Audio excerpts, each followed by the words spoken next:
glad you're back with us. This hour, I want to focus on the Missouri legislative session coming up in January. And Senator-elect Bill Eigle is joining us right now in a car somewhere between Kansas City and St. Louis. I appreciate him giving us some time.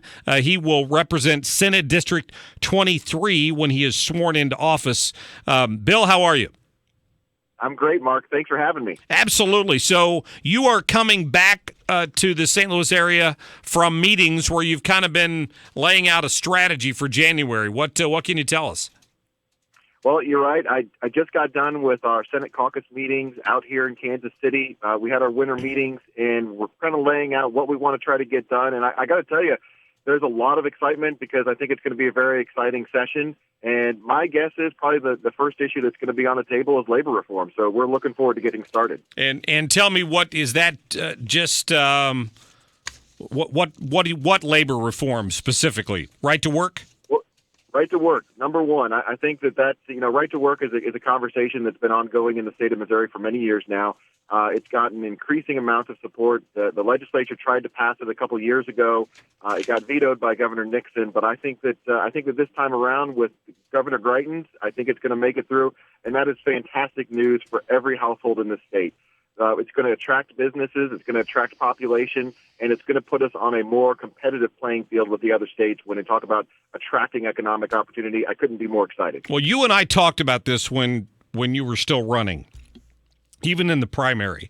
And whenever I bring up right to work, inevitably my phones ring off the hook down here with people who are apparently, I came from the television news industry, and I'm hearing from my friends that are still in it, that are union members over there in IBEW, that they're all about to jump off a cliff because they're convinced that with the election of Greitens, right to work's going to come in and it's going to destroy their union. And what I've tried to argue to them is that's not the case. And tell me if I'm wrong here, but if you have a collective bargaining agreement that's already in place, it's not like this law gives the employer the opportunity to throw that out. I mean, that collective bargaining unit is still valid. So people who are already in unions I don't think they have anything to worry about from right to work. That's correct. In fact, if you look at union membership in a state like Indiana, since they passed right to work, actually has more people in unions today than they had before right to work was passed. If you look at the state of Michigan, which recently passed right to work, it's been a huge boon for their economy. Before right to work, Michigan used to be the only state in the nation that was losing population. Today, the turnaround has been so dramatic. They lead the nation in manufacturing job growth, which means a lot of jobs, union and non-union alike. Again, this is something that is good for all households in this state, regardless if you're union or a non-union household. And like I said, I'm happy to support it.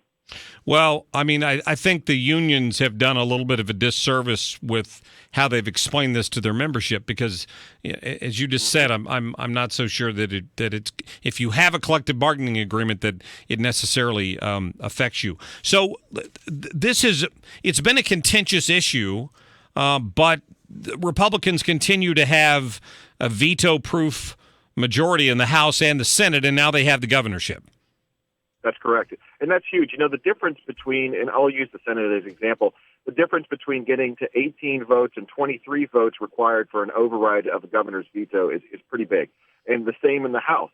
The difference between getting to 81 votes in the House or 109 votes in the House is a large bar to clear. And there is probably, it's difficult for me to imagine another issue that was causing so much division within the Republican ranks. But with Eric Greitens now in the governor's mansion, I think we're going to get past all these issues. They're going to become law in the state of Missouri, and we can move forward with the other priorities of the state. Yeah. So beyond labor reform, what else did you talk about?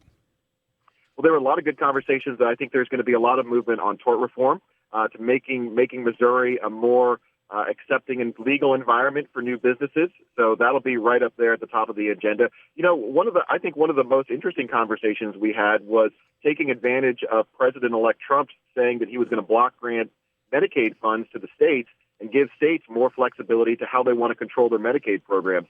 Now, Medicaid in the state of Missouri occupies 40% of our budget. And every dollar that we get from the federal government comes with a string attached about how we have to do business. And that hurts our state sovereignty, and it makes us incapable of making some necessary reforms to run that program more efficiently.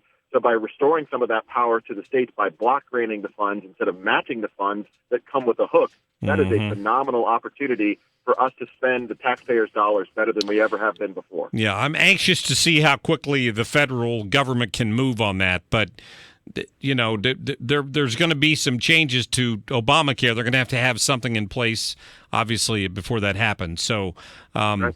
Well, it's coming up fast on us, isn't it? It is coming up fast, and it's funny you mentioned the time frame. Rhode Island had put in a waiver for Medicaid under President Obama, and it took 5 years to get a response. I'm telling you that I think that with Eric Greitens talking to Donald Trump and that good relationship there, I think we're going to get it done a lot faster. Yeah, well, that's good news. Bill Eigle is going to be sworn in Senate District 23. When's your swearing in date? Is it January? I'm glad you asked. It's going to be January 4th, but the inauguration that's going to swear in Governor Greitens and the inauguration ball down at the Capitol is on January 9th. If anyone in your audience has the opportunity to come down and be a part of that celebration, I would encourage them to do so. I went to my first inauguration party a couple of years ago, and it's an open invitation to anyone in the state. You can get an invitation just by contacting your nearest rep or state senator. And if you get a chance to be a part of those celebrations, I would do so because I think we're at a historic moment here in the history of Missouri. Yeah, I think that'd be a good time. I'll wait for my invitation to come in the mail. How about that? Absolutely. Very good. Who's your state senator? Our state senator now is. You put me on the spot here. Hang on just a minute. I'm trying to. I'll think of it. I'll think of it here in just a minute. No. Out of Washington, Missouri. I'll Shat? I'm sorry. Schatz. Oh, Dave Schatz. Dave yeah, Schatz. absolutely. Yes. Contact Dave. I was just talking to Dave this morning. Contact him. He'll get you an invite. But anybody that can come down and take part in those festivities, it's a historical moment in the state. Absolutely. Bill Eigle, thanks so much for your time.